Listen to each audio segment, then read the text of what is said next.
Crucible Radio listeners, today I want to talk about the real story behind Destiny, past, present, and future. And if you want to understand how Destiny as we know it came to be and where it's headed, you need to separate out video games from the video game industry.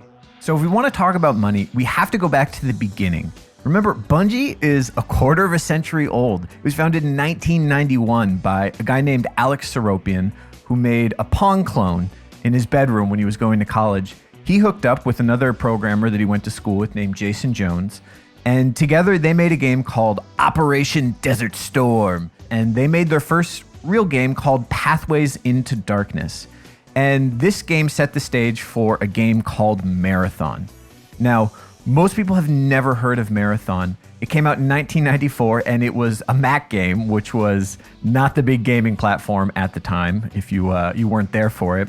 But Marathon did so many things that we take for granted now in shooters. It was the first shooter that had free look. So you could look up and you could look down just as easily as you could look left or right. It had one of the most sophisticated physics modeling engines ever made in a shooter, and it had phenomenal PvP. Most games would just take one of the single player levels and say, okay, that's your PvP arena.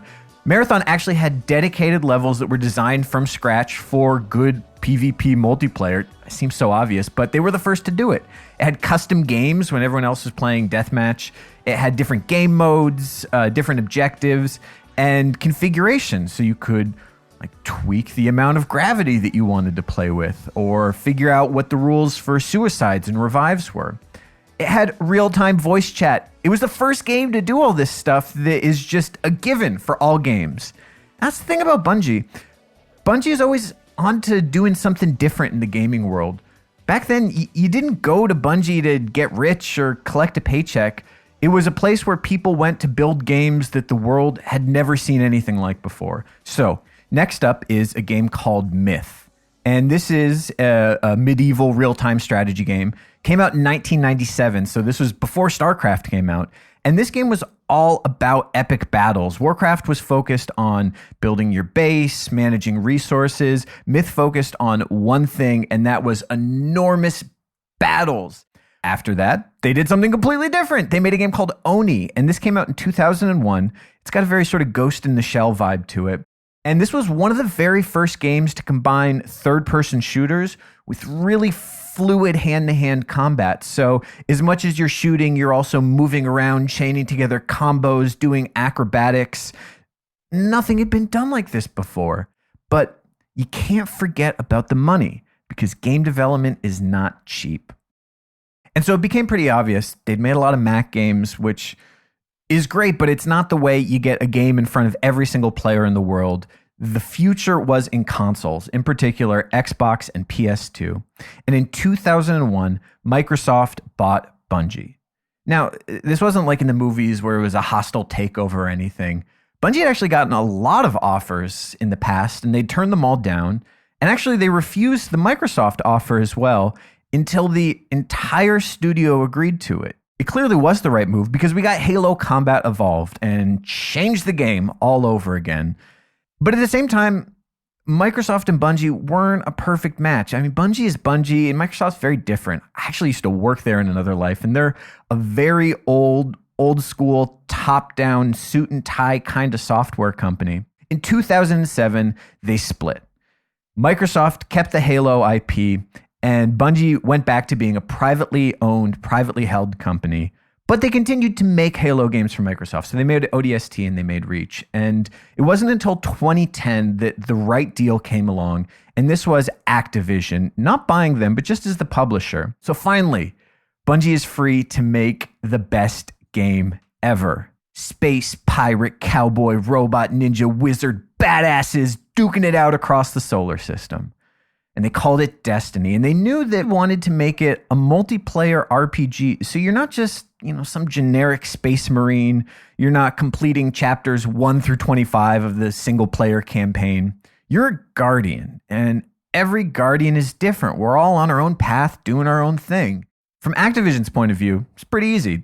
The deal was, give us an IP that's going to be good for 10 years. Make it support 4 platforms. So Xbox 360, Xbox One, PS3, PS4, and make us lots of money. Standard publisher deal. So Bungie bet the farm.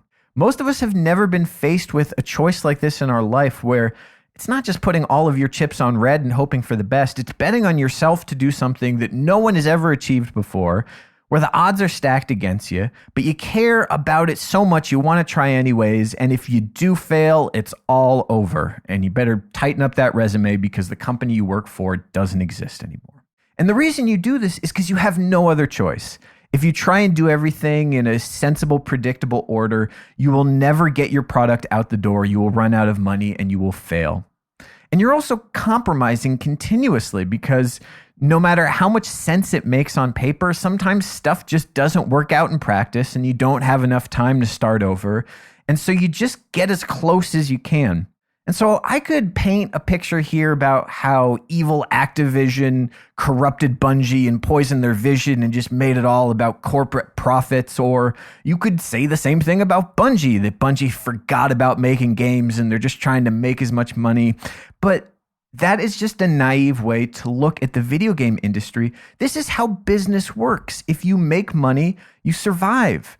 If you lose money, especially if you lose other people's money, you die. It doesn't matter how good your ideas are or how epic your vision is, how deep your understanding of the marketplace. Unless you have $500 million to throw away, you're responsible for making a profit. Never forget, follow the money. If you have a question and you're looking for the answer, go find the money because the answer is right next to it. All right, now let's talk about technology. Against my better judgment, I'm going to talk about matchmaking. And I know just enough about game development to know that matchmaking is really, really hard to do. That there are people who dedicate their entire lives to figuring out how to do matchmaking well.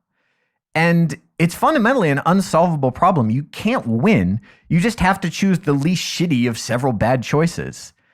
And compounded with the fact that Destiny, remember, is completely different than every game that came before it. So what worked in Halo just won't work in Destiny. And I'm not just saying that. There's this fantastic talk that a Bungie employee named Justin Truman made at Game Developers Conference called Shared Worlds Shooter, Destiny Architecture, something. Go Google it. It's phenomenal. He lays out in detail everything you ever wanted to know about how Destiny's network engine works. Here's the thing about dedicated servers. You potentially have to be one-to-one with every console out there. So for every Xbox that connects, you need on your server the equivalent of another Xbox to host the game for them. And that is super expensive. You cannot pay for that with a game like Destiny unless you have monthly fees. The other option, of course, is peer-to-peer. So all the people who are playing their Xboxes get together, you pick one to be the host, and they all just kind of talk to each other. And this was the standard in shooters at the time. This is what Halo had done for their PvP.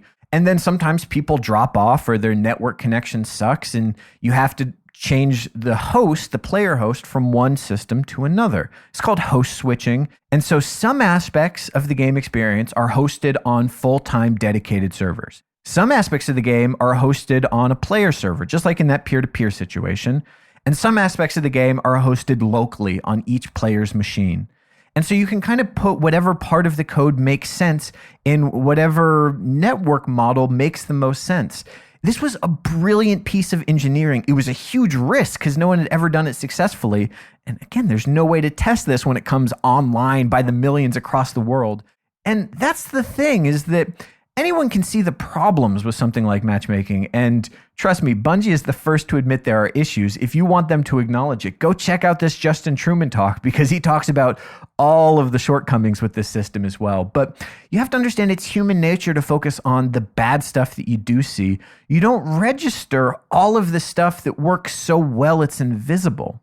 I'm lucky I happen to live in the place where I live and have good internet. I don't really experience it, but I know that when you have an issue like that, it completely prevents you from enjoying the rest of the game. That one stupid thing that doesn't work right just completely overshadows everything else. Bad lobbies suck and they make me not want to play. But actually, it occurred to me there is one thing you can do. Now, in the history of Crucible Radio, I have made exactly one suggestion, capital S suggestion. Bungie, please add this to the game. And goddamn if they didn't deliver. They gave us private matches. And that is how you control for all of the things that are important to you that the matchmaking algorithm can't know, because it's got to be more one size fits all. And I'm not saying this as a jab or a dig. I mean, it's true. My main experience of Bungie most days is through private matches, because yes, it is enormously difficult the first time to set up, get enough people to play a private match. It's quite a bit easier the second time, and easier still the third time. And now it's just a routine thing. I just don't deal with any of the issues of solo queuing or playing against blueberries with bad network connections anymore. Okay, folks, if you have made it this far, you have reached the end of Minisode 1, although this was a hefty chunk of radio, if you ask me. I hope you found it helpful and at the very least informative, but as usual, the conversation is never over.